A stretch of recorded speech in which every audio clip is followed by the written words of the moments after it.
Hello everybody, my name is Tanner Kyler and today I'm talking about a really spectacular plant. So I have 3 specimens of the desert rose here, Adenium obesum. I believe that's the Latin name. These are excellent houseplants, and I say houseplants loosely. I put them outside for about 8 months out of the year. So here in Oklahoma we have about a 7-8 month growing season, so we have quite a bit of time to put these guys outside. So if you're in the southern United States, they are a perfect plant for you.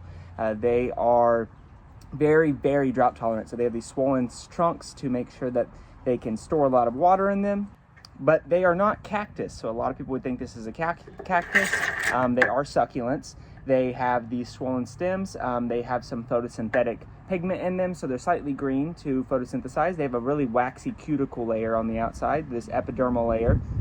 And they do put on quite a few leaves at the top here to photosynthesize with as well, but it's winter time, so they've lost most of them. They still have a few stragglers. You can see them growing on this smaller one here. And I have these 3 specimens here. This one I'm going to keep small right down here. I'm going to let this one get very large, and I'm kind of training them as bonsais. So they make excellent bonsais. I don't know if that's really, they're not really trees, so that's not exactly correct, but they look somewhat like a bonsai.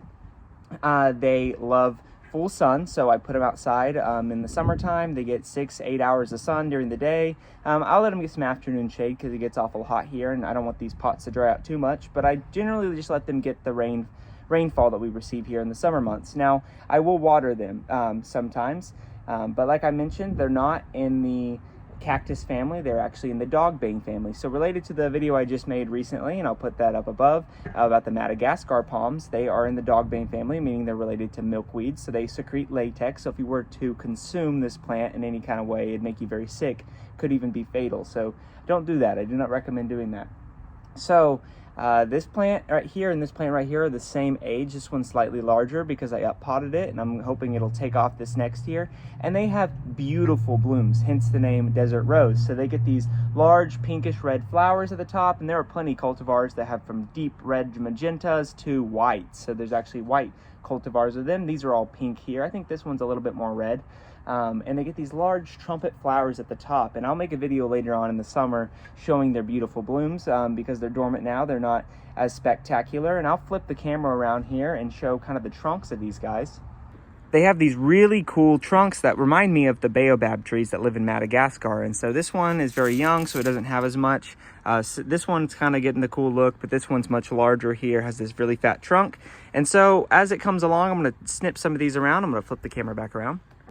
So here in a couple months, probably about a month or 2, I'm going to go ahead and chop some of these off here, and that'll cause them to branch more, giving them more of a tree structure. If we do not cut these off, a lot of them will rot or die into the future. So it really helps them to cut these back to let more vigorous growth grow out, and it'll branch and it'll get that more tree-like structure. It'll also prohibit or cause more blooms because blooms grow on new growth.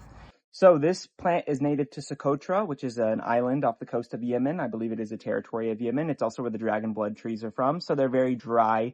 They come from very dry conditions. So it's a desert island off the coast in the Indian Ocean, I believe, off the coast of Africa.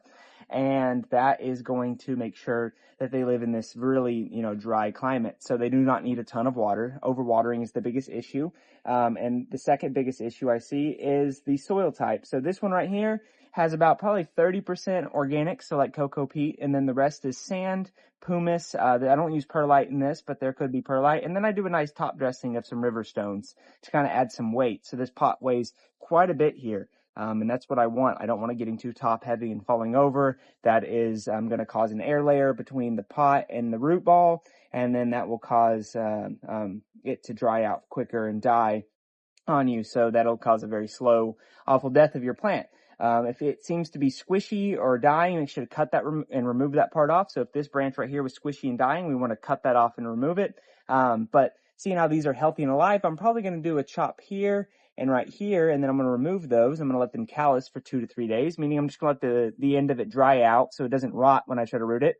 I'm going to dip that in rooting hormone, and then I'm going to stick it in the same type of soil here, a very loose draining cactus mix here, and I'm going to let that root, and that's going to give me an identical genetic clone to the plant that I started with.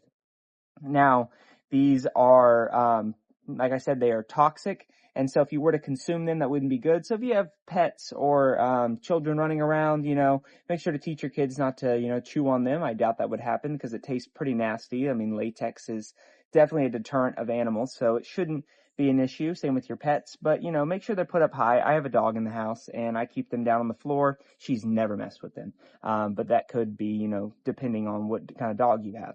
Like going back to the blooms I'll talk about, they will bloom at the top. And like I said, if you chop them, they'll actually promote more growth, more blooms, because they bloom on new growth. And those blooms are absolutely beautiful, and they actually attract bees here in Oklahoma, which is weird because they're thousands of miles away, but because they're in the dogbane family, I assume, there's still plenty of things that here that will use them. So I get bees and bumblebees that'll come in here and pollinate these guys, which brings me to my next point, is they're very easy to grow from seed.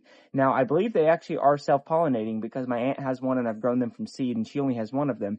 But you have multiple, that would help. And what they'll do is they'll bloom and they'll dry out, and then they'll produce these large bean pods off the top of them here. And then you can crack those bean pods open and they'll have fluffies, kind of like milkweed does.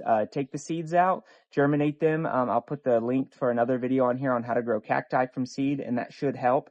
That's kind of how I grow them, similar to cacti, and they do really well. They're pretty fast growing too, so you're not going to have to wait around as long as you would with most cacti. But I think that's about it for today's video. I hope you enjoyed. Please leave a comment down below if you have any questions or concerns with these videos. Make sure to hit subscribe if you want to see more videos like this, and hit the notifications so you get notified whenever I make a new post. And with that, I hope you guys have a great rest of your day, and we'll see you next time.